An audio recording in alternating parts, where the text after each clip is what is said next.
Amerikas Tirdzniecības palāta Latvijā kopā ar ASV vēstniecību Latvijā un Latvijas Pilsonisko aliansi balvu konkursu Cilvēka izaugsmē Latvijā organizēja 3. gadu pēc kārtas, lai godinātu Latvijas cilvēkus, organizācijas un uzņēmumus par īpašiem nopelniem un ieguldījumu cilvēka izaugsmē, kā arī lai sekmētu labās prakses piemērus, kas palīdz mazināt nevienlīdzību un veicina iedzīvotāju izglītību, veselību, labklājību, kā arī veicina Latvijas nākotnes attīstību. Man ir patiesa gandarījums, ka mēs aizvien biežāk dalāmies ar Latvijas veiksmes stāstiem un ar cilvēku sasniegumiem, kuri uzņemas iniciatīvu, veido interesantus, sabiedrībai noderīgus un arī valsts attīstībai nozīmīgus projektus.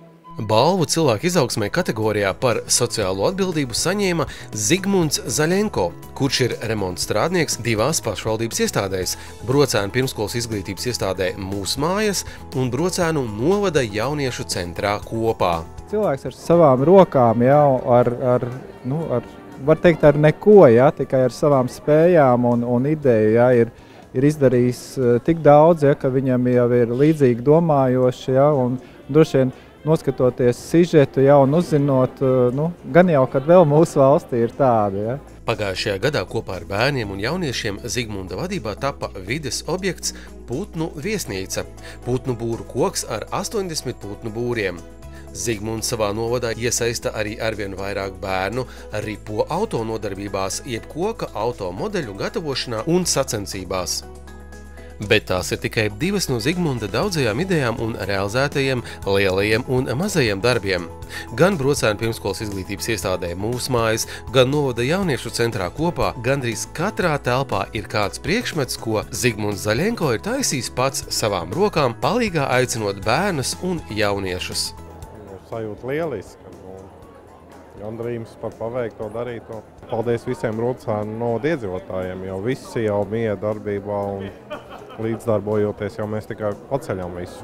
Droši var teikt, ka Zigmunds Zaļenko ir ne tikai amatnieks, bet bez pedagoga izglītības harizmātisks skolotājs, kas aizrauj, iesaista, iedrošina pašiem pamēģināt. Tad, kad mēs bijām aizbraukuši uz Rīgu šajā pasākumā, tad, kad šos 3 finālistus parādīja, un es ieraudzīju, ka tur visās nominācijās ir biedrības un biedrības ar lielu vārdu, tad man likās, ka mēs esam kaut kur tā kā iemaldījušies. Bet tad, kad rādīju šos video sižetus pasākumā, tad es sapratu, ka mēs nemaz neesam tik slikti.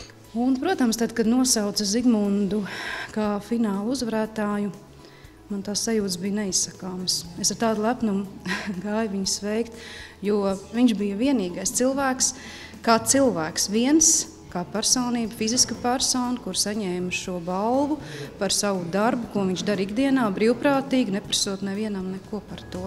Novada ļaudis nebija mierā ar Rīgas pasākumu un uztaisīja arī patiesu svētku dienu un godināšanu Brocēnos. Viņa izaugsme ļoti strauji, varētu tā teikt, jo ņem vērā, ka tomēr viņš cilvēks, kas ļoti kautrīgs sākumā, jo ļoti kautrīgs, bet tad soli pa solim viņš atrada sevi.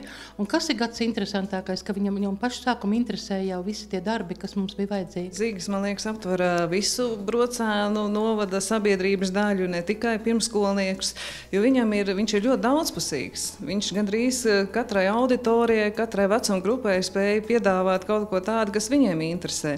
Galvenais elements ģerbonī mums ir ūdensroze, kas simbolizē mūsu novada cilvēkus, un es ar to lepojos. Vienmēr esmu teikusi, ka es ar saviem cilvēkiem lepojos, un mēs strādājam priekš cilvēkiem, un Zigmunds ir viens no tiem. Brocēnos visi dzīvo kā viena liela ģimene, viens otram palīdzot. Pašvaldība aktīvi atbalsta dažādas nevalstiskās organizācijas, līdz ar to liels iegūms ir pašai novada dzīvei, jo to arvien vairāk papildina daudz dažādi pasākumi. Arī uzņēmēji aktīvi iesaistās dažādās aktivitātēs, un tam visam pamatā ir mīlestība pret savu novadu. Tad, kad mēs braucām no pasākuma mājās, no Nacionālās bibliotēkas, tad viņš teica tā, kad vajadzēja viņam izveidot tādu pie žaketītes ģerbonīti krāsainu, kur rakstīts Brocēnu novads, jo tad būtu labāk redzams, ka viņš fotografējās, viņš no Brocēnu novada, jo viņam tas ir ļoti svarīgi. Un es par viņu lepojos, un tādu cilvēku lai ir vairāk.